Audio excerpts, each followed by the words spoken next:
ऐसी चीज़ें होती हैं जो आपको उस टाइम बुरी लगती हैं, लेकिन आप उन्हें कुछ टाइम बाद जाकर भूल जाते हो। लेकिन किसी की कही हुई कभी कोई बात आप नहीं भूलते और उसे दिल में रख के बैठे रहते हो। सालों साल हो जाते हैं, 6 साल, 7 साल, 10 साल, 12 साल।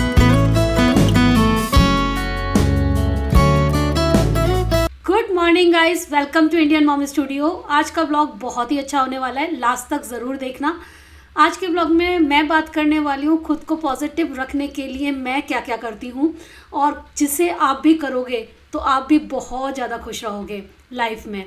तो सबसे पहले दिन की शुरुआत होती है किचन क्लीनिंग से, क्योंकि किचन क्लीनिंग के बाद ही कुकिंग करने का मज़ा आता है। तो उठते ही सबसे पहले मैंने जीरा पानी जो भिगो कर रखा था रात में, वो थोड़ा बॉईल होने के लिए रख दिया। बॉईल होके उसको हल्का रूम टेम्परेचर पर आने के बाद मैं सिप करके, मतलब थोड़ा थोड़ा सिप बाय सिप पीती रहती हूँ बीच बीच में। इस तरीके से मेरी सुबह की शुरुआत होती है। सब लोगों का कोई ना कोई सुबह की शुरुआत का नियम होता है। आपका क्या नियम है वो मेरे साथ कमेंट सेक्शन में ज़रूर शेयर करिएगा। तो यहाँ पर मैं पनीर कट कर रही हूँ, क्योंकि मैं आज बनाने वाली हूँ पनीर काठी रोल कशिश के लंच बॉक्स के लिए। आजकल सुबह सुबह मुझे लंच बॉक्स बनाने में काफ़ी मज़ा आ रहा है, और कशिश को जब मेरे हाथ का खाना खाने को मिलता है ना, तो कशिश भी बहुत खुश हो जाती है। सालों बाद तो ये मौका मिला है मुझे उसके लिए अच्छी अच्छी कुकिंग करने का, तो मैं इस मौके को खोना नहीं चाहती। यहाँ पर मैंने थोड़ा सा गाढ़ा दही लिया था, उसमें अदरक लहसुन डाल दिया था, लेमन का जूस डाल दिया, कश्मीरी लाल मिर्च डालकर इन सबको मैंने मैरिनेट करने के लिए बनाया है। पनीर काठी रोल बहुत ही आसान सी रेसिपी है, जिसे आप मॉर्निंग के टाइम जल्दी जल्दी बना सकते हो और बच्चों के लंच बॉक्स में इसे रख सकते हो। उन्हें काफ़ी टेस्टी भी लगती है ये, और काफ़ी फिलिंग भी होती है। इसके अंदर मैंने थोड़ा गरम मसाला, थोड़ा सा सॉल्ट डाला है, यहाँ पर थोड़ी सी हल्दी भी ऐड कर दी है, और अब मैं इसमें ऐड कर रही हूँ कसूरी मेथी और थोड़ा मस्टर्ड ऑयल। बस इन्हीं सारी चीज़ों के साथ इसे मिक्स करके इसमें पनीर के क्यूब्स डाल देंगे और मैरिनेट होने के लिए इसे 10 to 15 मिनट के लिए छोड़ देंगे। तो सबसे पहला काम आप यही कर लीजिए, क्योंकि सुबह बहुत ज़्यादा जल्दी जल्दी सारे काम करने होते हैं, तो इतना समय नहीं होता। अच्छा, अगर आप चाहते हो अच्छे से मैरिनेट हो जाए और ये जो लेयर है वो चिपक जाए इसके ऊपर दही की, तो उसके लिए आप थोड़ी देर इसे फ्रिज में भी रख सकते हो। तो मैंने भी ऐसे ही किया था, मैरिनेशन करने के बाद मैंने इसे फ्रिज में रख दिया था, और उस तब तक मैंने बाकी के काम अपने निपटा लिए। जैसे कि मुझे काठी रोल के लिए एक स्पाइसी अनियन भी बनानी थी। सैलेड वाली अनियन नहीं होती जो अक्सर मैं बनाती हूँ राजमा वगैरह के साथ। प्याज को आपको बारीक चॉप कर लेना है, उसमें black salt, chaat masala, red chilli powder, साथ में आप इसमें अमचूर, थोड़ा सा ब्लैक पेपर, ये सारी चीज़ें ऐड कर सकते हो, थोड़ा लेमन जूस, और जीरा पाउडर भी आप इसमें ऐड कर सकते हो हल्का सा बस। और ये वाली जो प्याज होती है ना, काठी रोल में जब आप लगाओगे बहुत ही अच्छा फ्लेवर ऐड करेगी। आपने देखा होगा जो स्ट्रीट साइड स्टॉल्स होती हैं वो यही प्याज लगाती हैं अपने काठी रोल में, इससे फ्लेवर ज़्यादा अच्छा आता है। तो यहाँ पर मैंने अब पैन रख दिया है, पैन में थोड़ा सा मैं ऑयल डालूंगी। अब हमें जो वेजिटेबल्स है ना उनको हल्का सा सौते करना है। मैं यहाँ पर ऑलिव ऑयल का इस्तेमाल कर रही हूँ। थोड़ी सी अनियन मैंने यहाँ पर बचा ली थी। इसके अलावा ब्लैक, रेड और येलो पेपर मैं डालकर हल्का सा इन्हें सौते कर लूँगी। और उसके बाद मैरिनेट करा हुआ पनीर मैंने रेफ्रिजरेटर से निकाल लिया था, और उसके बाद इसी के साथ इसे मिक्स कर देना है। कोई भी मसाले अभी हमें ऐड नहीं करने हैं, क्योंकि ऑलरेडी हमने मसाले वगैरह सब दही में डालकर मैरिनेट कर लिया है पनीर को। बस इसी के साथ इसको अच्छे से मिक्स कर देना है वेजिटेबल्स के साथ। तो ये हमारी स्टफिंग तैयार हो गई है काठी रोल की। अब हमें काठी रोल बनाने का 2 तरीके हैं। एक तो आप डो लगाकर खुद बना सकते हो, दूसरा जो कशिश को तो बहुत ज़्यादा पसंद है तो वो भी आप ट्राई कर सकते हो। जैसे कि मैं यहाँ पर यूज़ कर रही हूँ मालाबार के पराठे, और ये जो पराठे हैं ना, इनको बस हल्का सा ऑयल में आपको अलट पलट करके सेकना होता है। इनका स्वाद बहुत बढ़िया आता है। कुछ ये लच्छा पराठे टाइप होते हैं और बहुत ही फ्लेवरफुल होते हैं। तो ये इजी वे है जिसमें आप सुबह सुबह जल्दबाजी में भी काम कर सकते हो। हल्का सा आपको लाल होने तक इसे सेक लेना है, और इससे पहले आप क्या करो, इसे ना बाहर निकाल कर रख देना, क्योंकि ये अक्सर फ्रीज़र वाले सेक्शन में होते हैं तो जम से जाते हैं।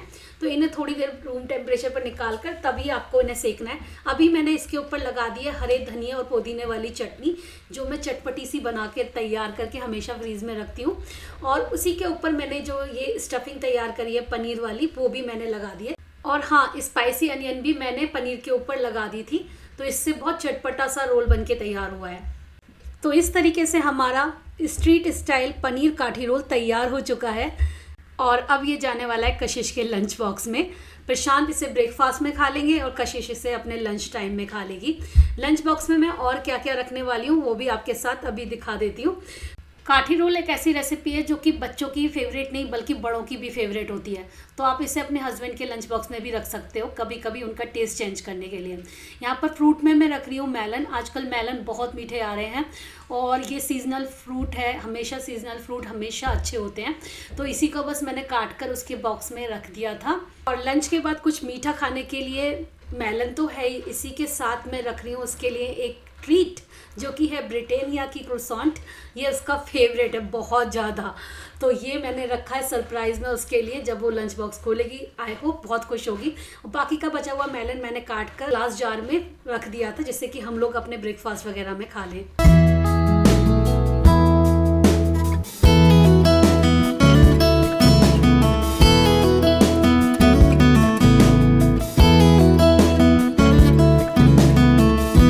हो गई हन्नी आज? क्यों मफिन हन्नी हो गई आज? अच्छा लग रहा है, गर्मी में नहाकर अच्छा लगता है ना। मम्मा तो चाहती थी आप नहाओ जल्दी से। कितने प्यारे लग रहे हो, कितने क्यूटू लग रहे हो, एकदम राजकुमार लग रहे हो आज आप। किचन में आ गई हूँ मैं वापस से। शाम का टाइम हो रहा था। किचन में मुझे बहुत सारी चीज़ें ऐसी थी जो रिफ़िल करनी थी। मंथ में या 2-3 वीक बाद ये करना ही पड़ता है क्योंकि चीज़ें ख़त्म होनी स्टार्ट हो जाती हैं और बाकी जो स्टोर वाली चीज़ें होती हैं वो मैंने लॉफ्ट में रखी हुई होती हैं। तो मेरा आज का टाइम ये था कि मैंने सोचा था कि आज शाम को मैं सबसे पहला काम यही करूँगी, जो भी चीज़ें ख़त्म हो रही हैं जिनके लिए मैं डेली स्ट्रगल कर रही हूँ उन्हें रिफ़िल कर दूँगी, जिससे कि मेरी लाइफ ईजी हो जाए। सुबह के टाइम तो ख़ास तौर से सुबह के टाइम ही सबसे ज़्यादा भाग दौड़ वाला टाइम होता है और उस टाइम अगर कोई चीज़ ख़त्म हो जाती है तो फिर इरिटेशन होता है उस चीज़ को दोबारा ढूंढने में या रिफ़िल करने में। तो ये शाम का वक्त रिलैक्स वाला होता है, तो इस टाइम को मैं रखती हूँ ऐसे कामों के लिए। घर के जो ऐसे काम रह जाते हैं, चाहे वो फिर वार्डरोब करनी हो सेट या फिर किचन को सेट करना हो अपने, और एक बार ये किचन सेट हो जाती है तो आराम से 3 वीक या पूरा महीना भर भी कभी कभी निकल जाता है, क्योंकि मैंने मसालदानियाँ काफ़ी गहरी गहरी वाली ले रखी हैं तो बहुत अच्छे से मेरा काम हो जाता है। सॉल्ट वगैरह सारे मसाले सब कुछ मैं भर के तैयार कर दूँगी। मुझे ज़्यादातर एवरेस्ट के मसाले पसंद है, ख़ासतौर से इनकी जो कश्मीरी लाल मिर्च है और ये तीखा लाल, ये दोनों का मिक्सचर बहुत अमेजिंग आता है। मैं अपने खाने में ज़्यादातर यही इस्तेमाल करती हूँ। कश्मीरी लाल मिर्च का पैकेट मैं अलग से भी रखती हूँ कभी कभी रंग लाने के लिए कि मुझे देगी मिर्च या तीखा लाल नहीं यूज़ करनी है, तो खाली मैं कश्मीरी लाल मिर्च भी इस्तेमाल करती हूँ। इससे कलर बहुत बढ़िया आता है खाने का। किचन में ना हाथ तभी अच्छे से चलता है जब आपका किचन का सारा सामान जगह पे होता है और अच्छे से सेट होता है, मतलब भरी हुई हो घर में। ऐसा नहीं ये खाली है वो खाली है फिर आप इधर से ढूंढ रहे हो उसे भर रहे हो, एक एक करके करने की कोई ज़रूरत नहीं है। जब आपकी चीज़ें खाली हो गई हैं एक दिन निकाल कर आराम से उन्हें सेट कर दो। कुछ चीज़ें हो सकता है कम खाली हुई हो उनको भी भर दो, क्योंकि दोबारा फिर से यही प्रोसेस करोगे, बेहतर है कि अभी कंप्लीट कर दो। इस वाली स्पाइस रैक में भी बहुत सारी ऐसी चीज़ें रहती हैं, जैसे साबुत मसाले भी इसमें रहते हैं जो ख़त्म हो गए हैं, इन्हें भी मैं रिफ़िल कर दूंगी, साथ में इसे क्लीन भी कर दूंगी, क्योंकि इसमें ना मसाले वगैरह गिर भी जाते हैं। जैसे मसालदानी हमारी गंदी नहीं हो जाती, ऐसे ये भी गंदी हो जाती है। तो गंदगी से बचाने के लिए मैंने इसमें लाइनर लगाया हुआ है। तो ये जो लाइनर है आप देख सकते हो कितना गंदा हो रहा है, तो इसको निकाल कर मैं वॉश कर लूँगी। विम लिक्विड से ही करूँगी वॉश, और उसके बाद गर्मी तो इतनी पड़ी रही है यार, 2 मिनट भी मैं बाहर सुखाऊंगी ना तो तुरंत सूख जाना है। अगर आप अपनी किचन को रेगुलर साफ़ करते रहते हो, केवल होली और दिवाली का इंतज़ार नहीं करते बल्कि आप रेगुलर लाइफ में भी किचन को क्लीन करते रहते हो, तो आप नोटिस करोगे कि घर में जो छोटे मोटे इंसेक्ट होते हैं वो भी नहीं होते।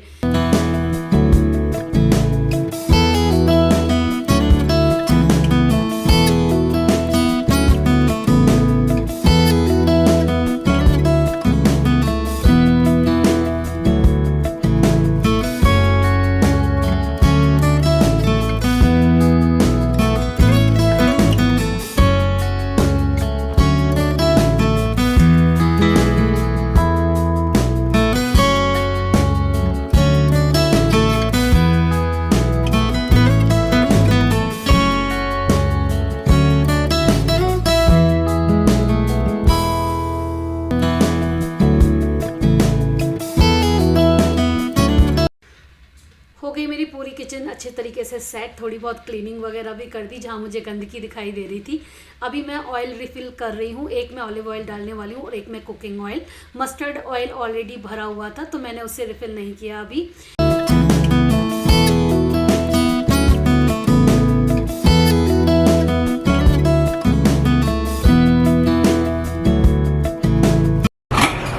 अब जाकर पूरी किचन मेरे हिसाब से सेट हुई है। काफ़ी दिन से चीज़ें मैं देख नहीं रही थी, तो आज जो भी चीज़ें ख़त्म हो रही थी सारी मैंने रिफ़िल कर दी। थोड़ी बहुत क्लीनिंग भी कर दी मैंने किचन की।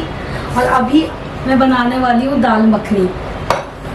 इतने दिन हो गए कशिश को आए हुए, मैंने अभी तक दाल मखनी नहीं बनाई। दाल मखनी कशिश को पसंद भी है। पंजाबी स्टाइल दाल मखनी बनाऊंगी।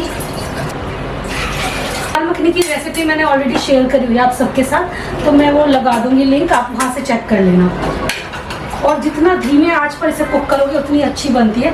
बॉईल तो आपको ऐसी करनी है, जब बॉईल होने के बाद आप तड़का वगैरह लगाते हो ना, तब धीमी आंच पे इसे कुक होने दीजिए, तो ज़्यादा अच्छा टेस्ट आता है इसका।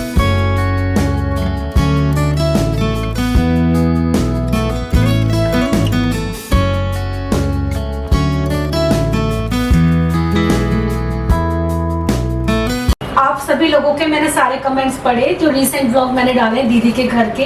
इतने अच्छे अच्छे कमेंट्स देते हो कि जिन्हें पढ़ने के बाद मुझे बहुत खुशी मिलती है कि आप लोगों ने मुझे ही अपनी फैमिली का मेंबर नहीं माना है, बल्कि मेरी जो फैमिली मेंबर्स हैं उनको भी अपना मानते हो और उन सबको देखना भी पसंद करते हो आप लोग। अच्छा, कभी कभी बल्कि अक्सर मेरे कमेंट सेक्शन में ये सवाल उठता है, कभी मैंने पढ़ा है बहुत बार, कि आपके रिलेशनशिप बहुत अच्छे हैं अपनी फैमिली मेम्बर्स के साथ। फैमिली मेंबर्स के साथ रिलेशनशिप कैसे इतने अच्छे हैं, क्या है? तो अच्छा, मेरा मानना यह है कि अगर मान लो कभी किसी से आपकी कोई बात हो भी गई है तो उसको ना दिल में रख के घर मत बनाओ।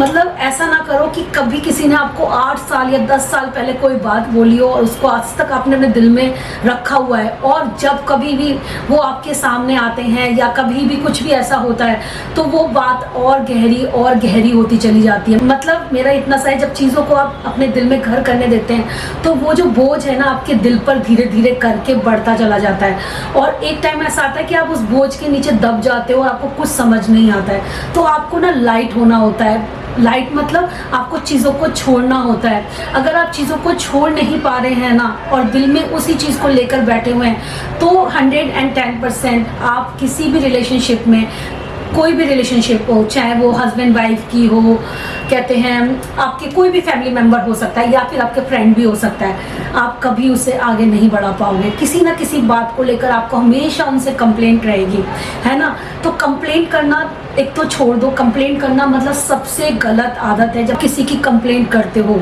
तो कंप्लेंट करना इट्स नॉट अ सोल्यूशन। आपको सोल्यूशन अपने अंदर ही ढूंढना है, आप ही उस चीज़ को फिक्स कर सकते हो, ठीक है? लाइफ में बहुत सारी ऐसी चीज़ें होती हैं जो आपको उस टाइम बुरी लगती हैं, लेकिन आप उन्हें कुछ टाइम बाद जाकर भूल जाते हो। लेकिन किसी की कही हुई कभी कोई बात आप नहीं भूलते और उसे दिल में रख के बैठे रहते हो। सालों साल हो जाते हैं, 6 साल, 7 साल, 10 साल, 12 साल, और उसी में क्या होता है, वो परत पे परत चढ़ती चली जाती है। तो क्या मिलता है उससे? आप ही तो दुखी होते हो ना। तो सबसे पहले तो आप अपने आप को हल्का करो, उसे निकाल के फेंक दो। जो किसी की बात अगर आपको बुरी लग गई है उसे दिल में घर मत करने दो। सेकंड चीज आपको क्या करना है ना, हो सके तो माफ कर दो सामने वाले को। अब उससे जाके आपको माफी नहीं मांगनी है, अपने मन में माफ कर दो। अगर आपने ये भी कर दिया ना, अगर उनको माफ कर दिया, तो कहीं ना कहीं आपको सुकून मिलेगा। मैं ये नहीं कह रही कि आप उनके सामने जाओ, उनसे माफ़ी मांगो। हो सकता है वो पर्सन ऐसा ना हो कि आपकी इस माफ़ी को अच्छा समझे, मतलब अलग ही वे में ले ले और फिर से वही काम करे। उसके सामने नहीं, आप अपने दिल में उनको माफ़ कर सकते हो। तो देखना खुद को बहुत हल्का महसूस करोगे। देखो, आपने दूसरे की तो गारंटी नहीं ले रखी है, लेकिन आप खुद की तो गारंटी ले सकते हो ना। तो आप, लगता है कशिश आ गई। पूरे दिन में मफिन का एक अच्छा मोमेंट ये होता है जब कशिश घर लौटती है। उसके बाद मफिन इतना प्यार करता है कशिश को जैसे उसे बहुत दिन बाद मिली हो। आई, चलो अब अंदर चलो, ट्रिक्स करो। मफिन बहुत क्यूट लग रहा है ना आज। चलो मफिन आ जाओ अंदर। इसको मेरी ही नजर लग जाती है। मफिन कितने क्यूट हो तुम, इतने क्यूट क्यों हो तुम, मुझे बताओगे? कैसा रहा आज का दिन कशिश? बताइए। बहुत टायरिंग था। मैं देखो मैं बच्ची कोई है, नहीं। बैठो good boy good boy. Give me a handshake. ओए ओए जंप। भूले नहीं तुम। अरे पुच्ची जंप करने पे तुझे पुच्ची दे दी कशिश इसने। नहीं पहले किसी दो, नहीं पहले किसी पहले किस किसी दो किसी दे दो। कैच करोगे? नहीं कहाँ? ये वो ट्रिक कर रही है तुझे। कैच करोगे? कैच। ओ कशिश जब घर पे आती है तो उसे बहुत ज़ोरों से भूख लग रही होती है उस टाइम, क्योंकि उसका लंच टाइम का जो ब्रेक है वो बहुत जल्दी हो जाता है और उसे आते हुए काफ़ी लेट हो जाता है। तो मैं कोशिश करती हूँ कि उसके आने से पहले खाना तैयार करके रख लूँ।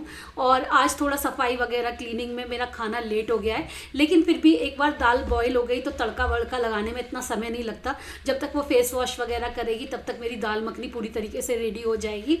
यहाँ पर बहुत अच्छा वाला तड़का अगर आपने दाल मखनी में लगा दिया और धीमी आंच पर उसको पकने के लिए छोड़ दिया, पहले पकाना है तड़का बाद में लगाना है, तो उससे बहुत अच्छा स्वाद आएगा। तो तड़का मैं साइड बाय साइड रेडी कर रही थी और दूसरी तरफ मैं खुले में भी इसको पका रही हूँ। इसमें मैंने थोड़ा सा दाल मखनी मसाला डाला था दाल के अंदर, और थोड़ा सा दाल मखनी मसाला मैंने तड़के में भी डाल दिया है। अब इस तड़के को मैं दाल में मिक्स कर दूंगी। थोड़ी सी कसूरी मेथी और थोड़ी मलाई डालकर आप दाल मखनी का स्वाद और भी ज़्यादा बढ़ा सकते हो। चिंता मत करिएगा, दाल मखनी की रेसिपी का जो लिंक है वो मैं नीचे डिस्क्रिप्शन बॉक्स में छोड़ दूंगी, आप चेक कर सकते हो। आज की दाल मखनी बहुत ही ज़्यादा स्वादिष्ट बनी थी, घर में सभी को पसंद आई थी। तो मैं इस व्लॉग को यहीं पर एंड करती हूँ। उम्मीद करती हूँ आपको आज का व्लॉग पसंद आया होगा। अगर पसंद आते हैं मेरे व्लॉग, अगर मेरी बनाई हुई रेसिपीज़ पसंद आती हैं तो वीडियो को लाइक करना मत भूलिएगा। अपने फैमिली और फ्रेंड्स के साथ आप इसे शेयर भी कर सकते हो। Love you guys. मिलूंगी एक और अच्छे से व्लॉग के साथ, तब तक के लिए bye bye and lots of love.